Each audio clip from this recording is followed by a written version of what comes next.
everybody. Check out our new First Principles Guide to Cybersecurity. This guide goes through key CSO Perspectives podcast episodes, discussions, and essays that help you understand the challenges that security teams are faced with every day and will lay out the fundamentals of topics that are universally and continually relevant to ensure that you are situationally aware and prepared for potential cyber events. Let the Cyberwire help you along your path of professional development and continuing education on cybersecurity. Download the guide today at thecyberwire.com/firstprinciples.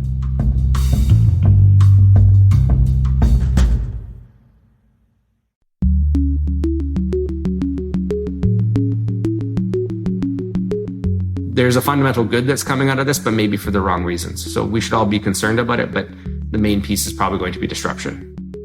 Hello, everyone, and welcome to Caveat, the CyberWire's privacy, surveillance, law, and policy podcast. I'm Dave Bittner, and joining me is my co-host, Ben Yellen from the University of Maryland Center for Health and Homeland Security. Hello, Ben. Hello, Dave. Today, Ben has the story of 2 U.S. senators issuing a new warning about CIA surveillance.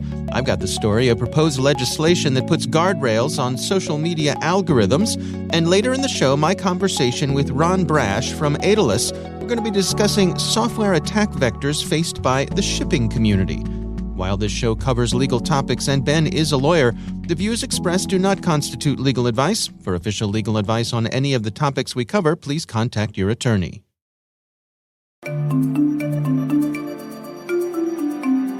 And now a few words from our sponsors at KnowBe4. You know, compliance isn't the same thing as security, right? How many times have we all heard that? It's true, too. Having checked the legal and regulatory boxes won't necessarily keep the bad actors out. They are out-of-the-checkbox kinds of thinkers. But what about compliance itself? You've heard of legal exposure and regulatory risk, and trust us, friend, they're not pretty. So again, what about compliance? We'll hear more on this from KnowBe4 later in the show. It's not a trick question either. All right, Ben, let's jump into some stories here. Why don't you kick things off for us? Sure. Well, this story I could have found anywhere, but the one I'm using for this article came from Politico. It is about a letter sent by 2 United States senators, Ron Wyden, our old fallback, of Oregon, and Martin Heinrich of New Mexico. And they sent a letter to the director of the CIA, Avril Haines, alleging that the CIA has, quote, secretly conducted its own bulk surveillance program outside the statutory framework that the Congress and the public believe govern this collection. So stepping back for a minute, there's been this concern that there's a level of surveillance that takes place off the books. Any surveillance that occurs in the United States with the assistance of our service providers or on the internet backbone that runs through our country, that's generally governed by FISA or Section 702 of the FISA Amendments Act, if we're doing surveillance on foreign nationals. Okay. But FISA does not cover surveillance that occurs overseas. So if we are gleaning information either through human intelligence overseas or collecting information that goes into a database that's stored overseas, that's not governed by FISA. It's instead governed by an executive order. So there's no statutory law. The executive order is 12333. Or as the experts in the industry call it, 12333.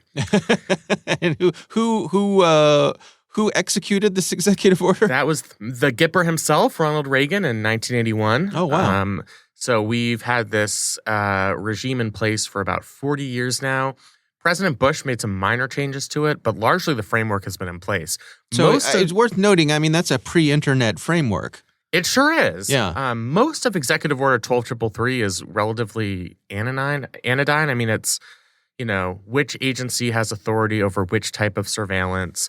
But there are a couple of important provisions in there. One of them says that you can retain communications you receive from overseas surveillance, even if one side of that communication is from a U.S. person. And that's where the controversy lies, is in these incidentally collected communications. Now, we know when those types of communications are collected in the United States, that goes into a database. There's been this huge controversy as to whether the government can conduct backdoor searches into that database. What these senators seem to be alleging here is that the CIA, under the authority of Executive Order 12333, is collecting a large number of U.S. persons' communications that just happen to be captured incidentally through foreign surveillance efforts. The problem is we really don't know exactly what they are alleging. So a lot of their own letter is redacted. The response from the CIA is partially redacted. Everything that they've been declassified, you have to kind of learn how to read through black ink to really decipher it, which... Right. Is that a 200 level class in law school, Ben? Or I really think they should. I mean, maybe they can create special glasses where you can see through it. Sure.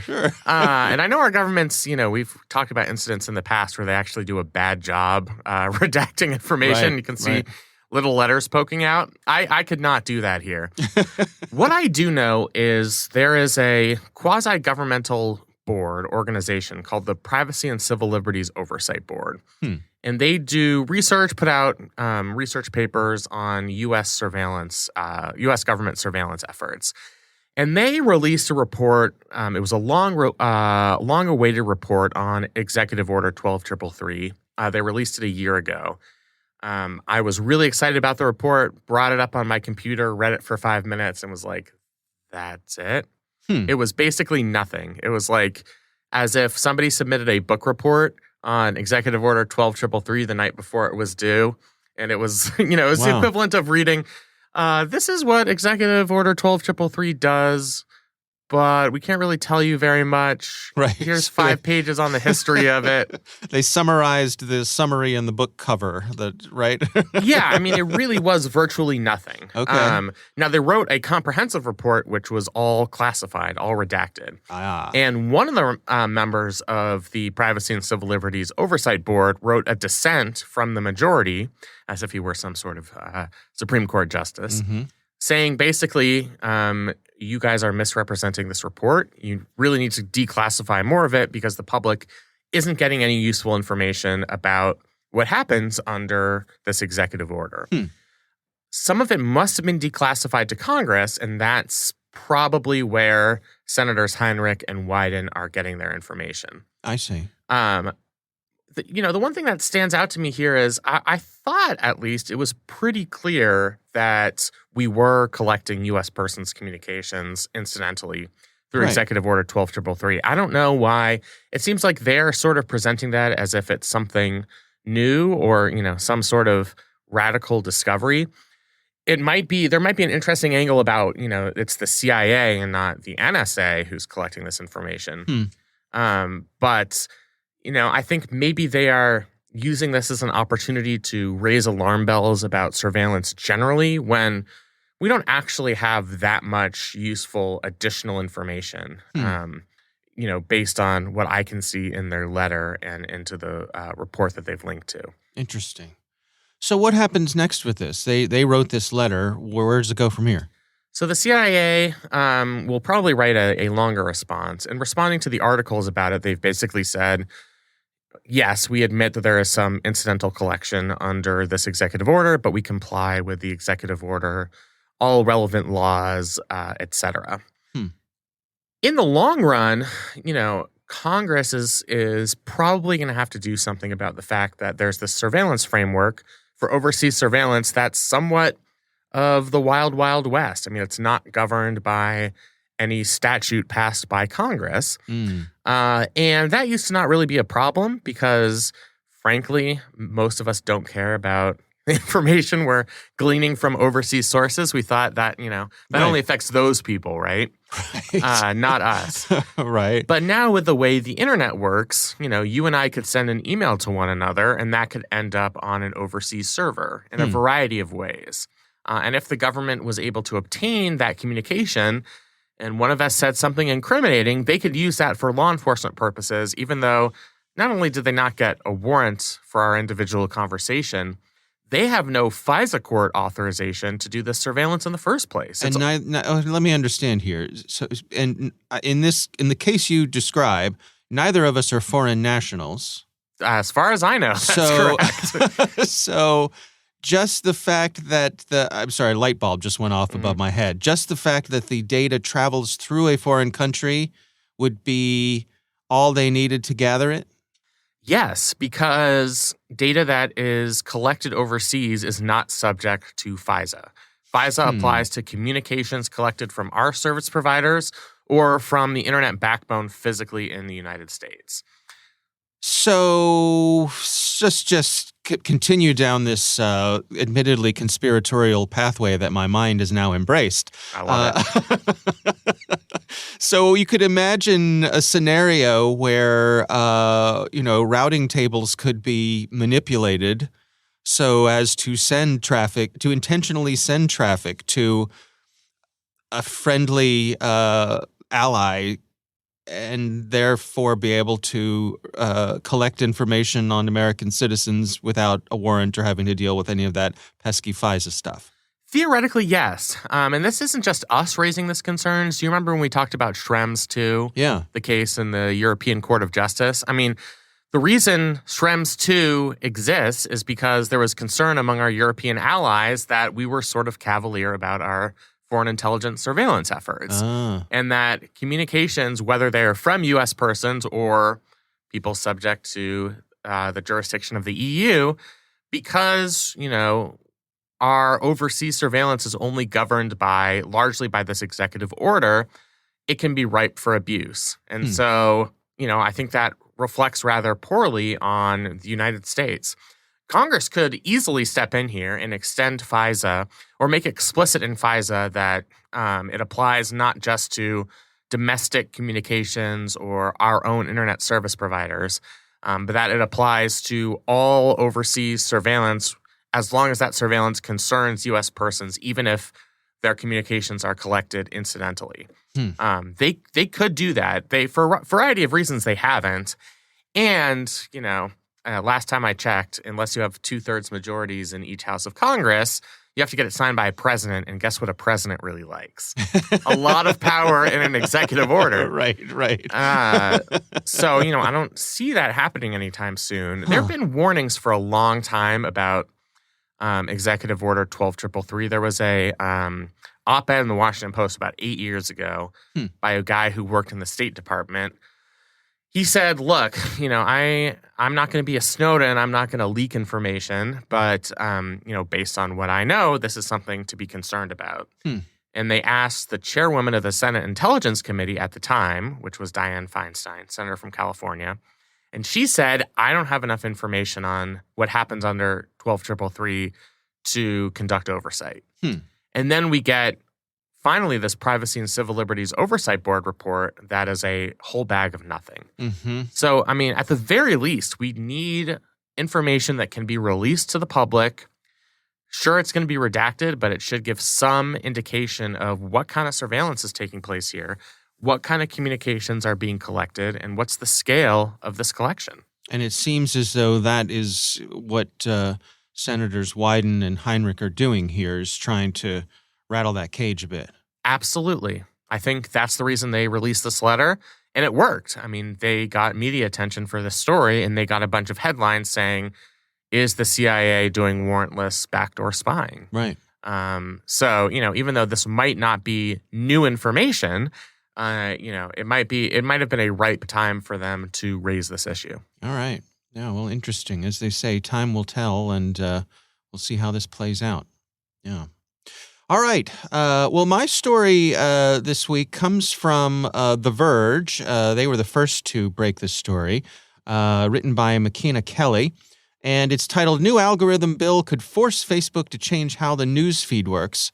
Now, Ben, we've got an acronym. So let me just walk you through my own personal journey with this story. So this story came by and I read it and I thought to myself, ooh, this is a good story for Caveat. Let's talk about this.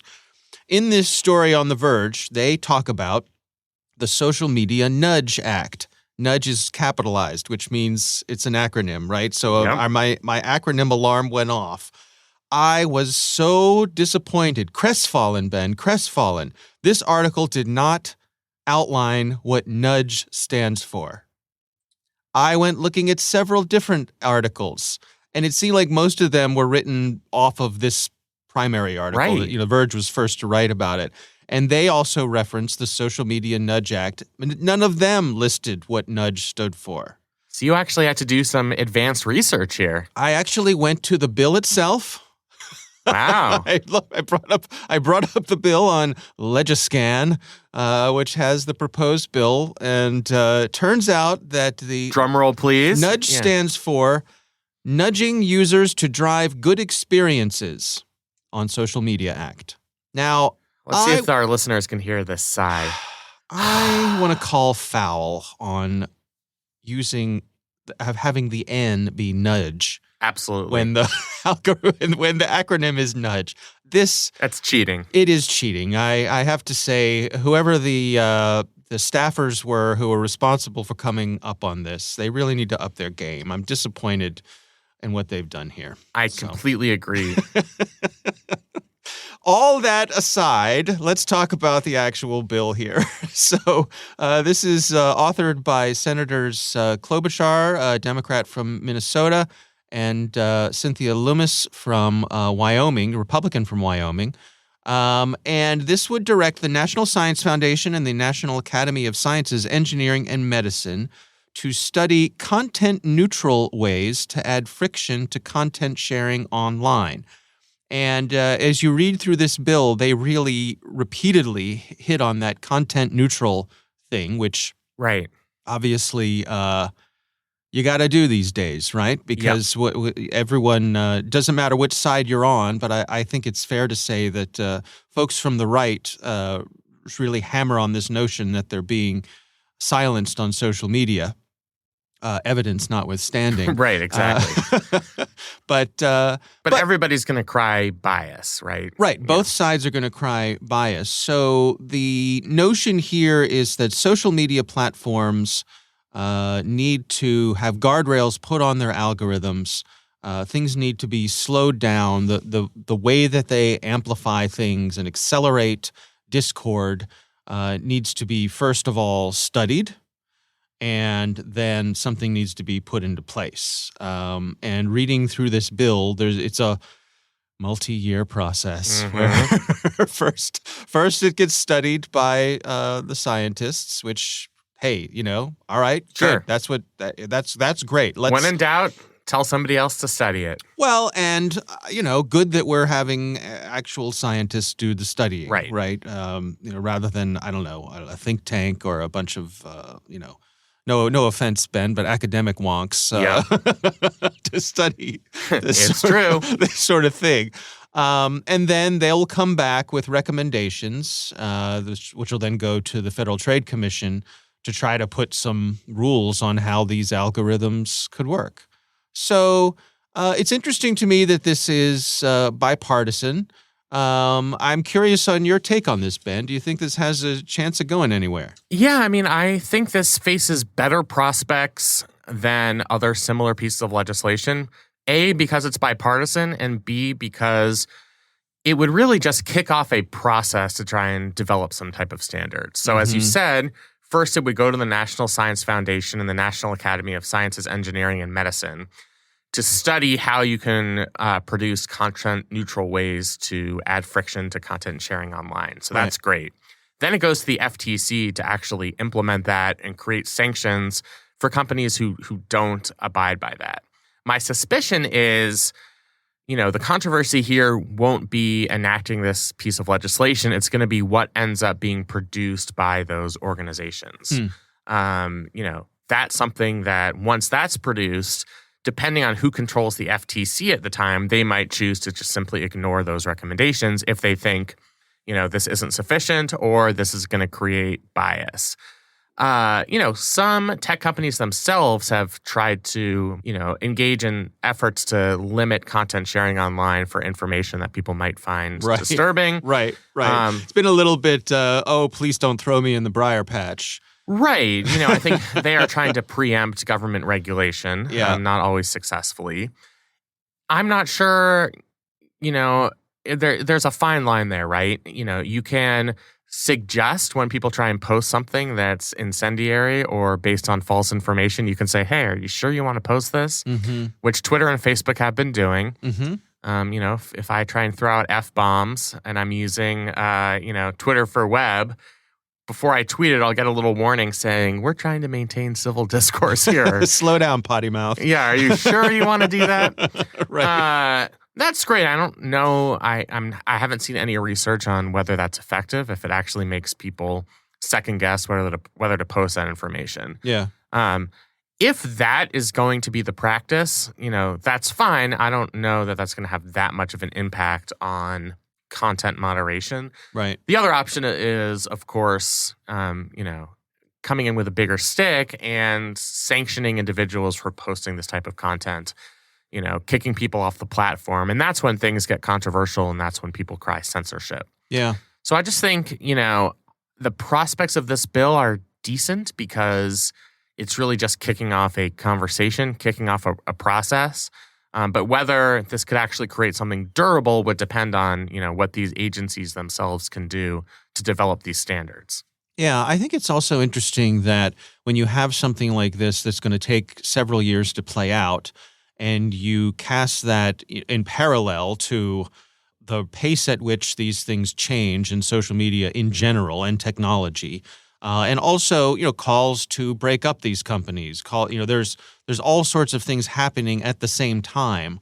So all of those things will interact, and so it's hard to imagine an absolute outcome of this in an area that has so much chaos in it endemically. I completely agree. I mean, you can see it even in the division between what's being proposed in the Senate in this bill and a separate bill I think we've talked about in the House, the Protecting Americans from Dangerous Algorithms Act, PADA, if you will. That is just proposed by 2 Democrats. It's not bipartisan. Right. And that bill comes with some sharper teeth. It would actually amend Section 230 to say that companies can now be held liable when it's found that they've amplified content that violates people's civil rights. So we have the whole range of proposals here, from let's study this and see if we can find a fair, equitable solution, to let's remove this liability protection for big tech companies. So I just don't think we're really close on any sort of consensus as to how to address this problem. Yeah. All right. Well, we will have a link to that article in the show notes, so do check that out. We would love to hear from you. If you have a story you'd like us to cover or a question for me or for Ben, you can email us. It's caveat@thecyberwire.com.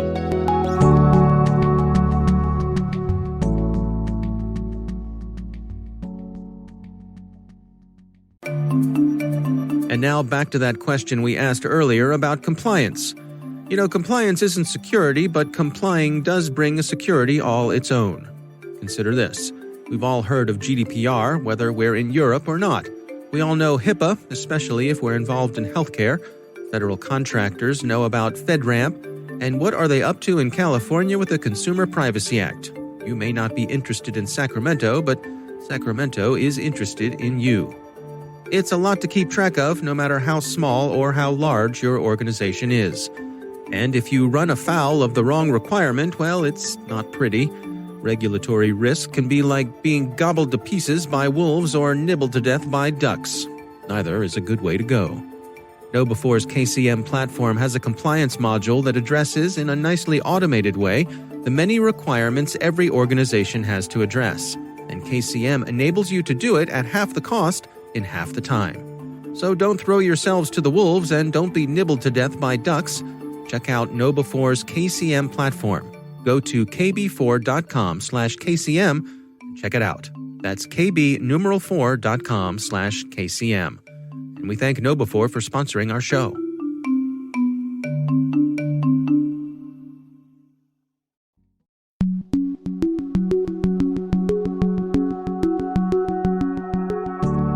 Ben, I recently had an interesting conversation with Ron Brash from a company called Daedalus. And we were discussing software attack vectors faced by the shipping community. And when I say shipping community, we're not talking about, FedEx or UPS or the Postal Service. We're talking about those giant cranes at ports that literal ships. Well, ship, yeah, and the devices that are used to move those huge shipping containers on and off the ships. Some interesting elements here that Ron describes. Here's my conversation with Ron Brash. Well, I think there's two pieces, and there's actually even a secondary act that's coincides with it. That's also very interesting. What's kind of probably driving it is the dependence of nations, right? Everybody wants to be independent. Everyone wants to reduce their dependence on other countries, which are maybe affecting the power balance of the East versus the West. But regardless of that, there's this one particular company that has either been audited and or at least been associated directly with the foreign state government. And so this one company is kind of putting some of these ports at risk. Maybe because of the quality of the products, maybe because there's some sort of nefarious intelligence that you and I don't know. But whatever that reason, there's one company that controls probably over 70% of the port crane market. And that's across the world. And they're undercutting their competitors by a significant amount. So the kind of the basis, the foundation of this act is to ban those pieces of software and even the software that's connected to, or the software contained in those cranes or those cranes themselves, to be banned from U.S. operating ports, to halt new deployments of new cranes. And so that's kind of the basis of it. So it's a sort of a sanction in a way for self-protectionism. And what does this do to the operators of the ports? If this Chinese company has such big market share, is this going to be a headache for them? It'll absolutely be a headache for them. I mean, imagine if you were looking to make your margins work. You were planning out forklift upgrades, such as a big crane, a mega crane. It's going to affect you because all of your previous budgets you established, all of your estimates, all of your quotes are all going to be thrown out the window. You might have to then say, I'm going to have to dial back on any, capability upgrades, right? The inputs and outputs of what a port can actually do. How many CCANs can they move per day? That's absolutely going to affect the way that you do business. All of your first perceived forecasts, especially if you're a financial-based organization and less of a state-owned type thing, right? If you're privatized, you're going to care about those things because you're thinking about big lifetime investments of your facilities. So it's going to make them panic. It's going to increase the cost of business. And to be fair, not just affecting the systems, most countries don't infect their products that they actually build. If you were to attack another country, probably use their own software and their own OEMs against that country, just for various reasons. So it's going to cause a lot of headaches for the end asset owners. It's going to affect probably shipping, which every day we're more and more reliant on, even though we'd like to bring home manufacturing to our native continents. But it's going to drive them crazy, and they're going to have 5 years to even remove stuff from cranes that they already have deployed, and they'll have to either retrofit them or just stop operating them altogether. So it's going to be a major pain. But as with anything with sanctions, the pros and the cons sometimes don't match realities or their intended outcomes. I guess I'm trying to understand what the specific risk would be here. I mean, admittedly, not knowing very much about port cranes, but I think it's one of those things that we all rely upon, but probably don't give a whole lot of thought to. I imagine, these cranes lifting containers off of ships and putting them, down where they need to be set and so on and so forth. I suspect there's more to it than that these cranes are. Is there information that these cranes are managing, or is it simply a matter that someone from offshore could disable them? It's more of I think a remote disablement risk or threat vector, right? And also, we saw that with the Evergrande, the Evergreen incident with the freighter being stuck in the Suez Canal. The major challenge with those things, right, is you have all of a sudden you have a major backup, and goods can't go in and out. CCANs can't go back to the place of manufacturing. You wind up with effectively a hoarding problem of CCANs, right? If you can't get them loaded and sent back, they're on rent. You wind up with issues with crews and visas because most shipping companies don't actually directly employ the individuals on the ship. That's an outsourced company, and their resources are on that ship. Terminals versus ship ownership are two different things as well. So there's a lot of things that could be cascaded and affected. The main risk from a suspicion point is, yes, the third party, the nation, nation threat, protectionism, those are probably going to be the main drivers. But really, I suspect what it is to rebalance the market. The real aims is to rebalance the market and to have more American-made cranes or American-sponsored manufacturing of cranes. They could be made in Mexico, for example, and those to be deployed in the ports. That's what the real gist of this is probably about. But also maybe putting a name or an enemy in an act, but we should have been also doing all of these security assessments all along. So there's a fundamental good that's coming out of this, but maybe for the wrong reasons. So we should all be concerned about it, but the main piece is probably going to be disruption. Is this act, as it's been proposed, is there a lot of pushback on it, or is there a negotiation phase that we're in? There might be a bit of a negotiation phase, particularly around leniency on, exceptions to the 5-year date. One of the statements in the first act, which is the HR 6487, is you cannot operate any new machinery as of the time of the enactment. You have 180 days to do a review. You may not operate any foreign software related to or embedded in the crane after 5 years of enactment in 1.3A2. Those are very consequential things. Those are the real pieces of this that are going to drive people crazy. Are there aspects to particularly the shipping community, when it comes to security, when it comes to software attack vectors that go underreported, that the people generally don't understand, things that you wish people knew more about? Well, for one thing, if we always think about third-party risk, shipping probably has one of the largest third-party risk profiles possible. There's some other industries that would be very similar, but shipping is very big because you have various companies coming in and out of your sites. You have possibly subcontractors operating various things. You have different unions. You have different this and that, and it's always changing.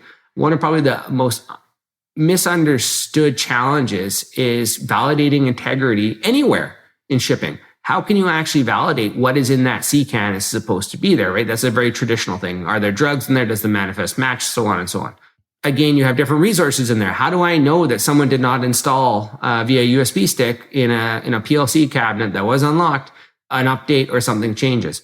Those same things are true on the navigation systems on ships. Sometimes it's very simple to modify the nav systems on board a ship for the helm.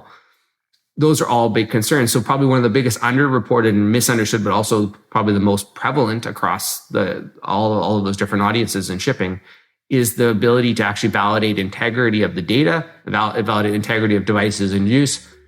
That from an electronic standpoint is going to be a massive understated risk. Same with modernizing and updating ports or effectively performing electronic maintenance. Those are two major issues that I foresee going to raise a lot of questions and cause a lot of challenges.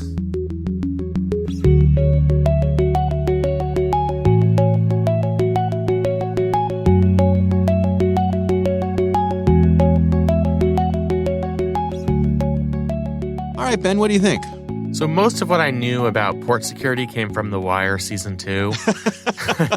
I was rather uneducated on this topic. It was really interesting. Yeah. And certainly the bill you referenced that's been proposed, I think there are security justifications for it. The other side of the ledger is we've had all of these supply chain problems in the past year. And, we've heard about supply chain issues emanating from the inefficiencies at our ports. There have been these horror stories of ships lined up in Southern California, and we just don't have the personnel or the equipment to offload them quickly enough. So I think you have to strike a balance between efficiency and security. My instinct, just based on hearing about that bill and listening to your conversation, is that the bill just might be a step too far in the direction of protecting security. I was going to say, it seems like there's some protectionism baked in as well. Right. It is favoring U.S. industries, which obviously Congress does that all the time. Sure. That's part of legislating. Yeah. But I think you have to balance the very legitimate security concerns when we're talking about foreign companies with, we need to keep our supply chain moving. Right.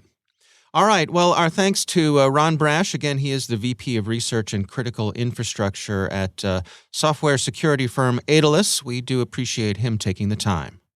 We want to thank this week's sponsor, KnowBe4. If you go to kb4.com/KCM, you can check out their innovative GRC platform. That's kb4.com/KCM. Request a demo and see how you can get audits done at half the cost in half the time.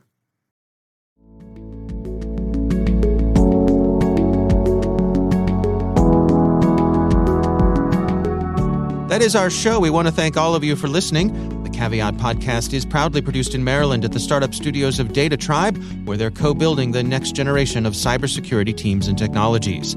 Our senior producer is Jennifer Eiben. Our executive editor is Peter Kilpe. I'm Dave Bittner. And I'm Ben Yellen. Thanks for listening.